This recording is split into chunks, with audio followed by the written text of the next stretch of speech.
Hi, everyone. Brad Porter here with my weekly Sunday update. Hey, this week I want to talk about competition. Competition in startups, but competition really in technology ecosystems to drive innovation. And so this is a glider I got for my birthday recently. Um, FCAT 5K competition glider, and it comes fully ready to go, right? Like receiver ready. It's supposed to be super easy to but all the little changes that they've made in order to, because of the competition, in order to lighten it, in order to make it easier, are uh,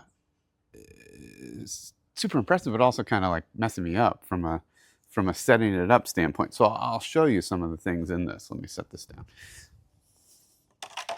The So, for instance, I'm used to control horns and control surfaces that use a push rod, right? But this is using a wire. It's like, well, how is it getting both angles of deflection with a wire? Well, the answer is there's a spring built into the hinging of these surfaces that then causes automatic deflection on one side, and then you only need the tension from the wire to control it. Well, um, that just means if you unscrew this to kind of adjust then the tension of the control surface pulls it back into the house. And so just, simple things like that. I had a servo that was fried, and so I had to replace it, but I was like, just extra work trying to, and then, it's interesting, uh, has these props that flip back, right? It's somewhat standard. But what I didn't realize is that in competition, you sometimes drive the motor backwards in order to get the props to flip, right? I've never had a plane that you could drive backward. Obviously, like RC cars and things, the motor will go in reverse if you need it to, but I've never had a plane like that. So when I went to first provision it, the prop spun backwards, the came off, and then I had to reassemble it. And then I was trying to figure out, like, these pins, how do they stay in? Well, it turns out the housing over it secures the pins, so it makes it really easy to replace the prop.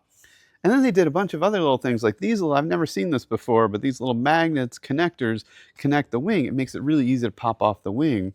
And then the whole kit came in a box, a wooden box that's designed for shipping. Well, all this is because, hey, if you're competing, you're traveling, right? And so you're bringing your plane to different. And so it's not just innovation in like aerodynamics and techno, but it's innovation in the full workflow of how to, um, of how to make a glider that's great for competition, make it easy to transport, easy to break down, but also super lightweight, make it so you can flip the props back in flight.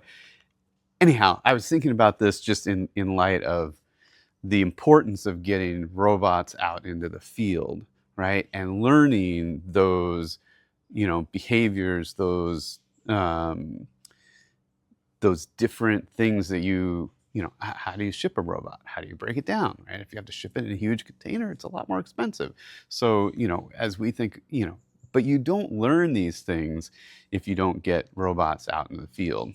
One of my LinkedIn posts, someone recently asked, how do I think about competition in this space? Are there going to be more people? Yeah, I think people are going to compete with Cobot. I think the humanoid robots are going to trend to look more and more like Proxy, because Proxy is just a better designed robot and a better architecture for handling a lot of human scale tasks in commercial environments. And so I think we're going to see humanoids increasingly look more and more like Proxy, right?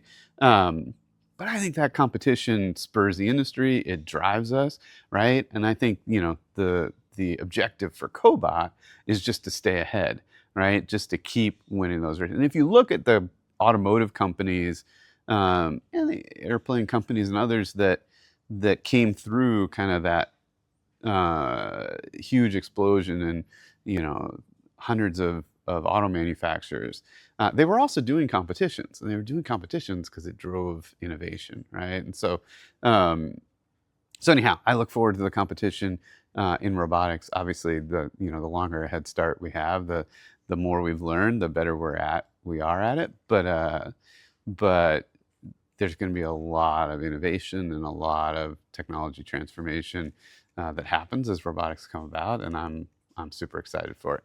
All right, great week for Cobot this week. We brought on some great new leaders, a VP of software and AI, a new general counsel, product leader.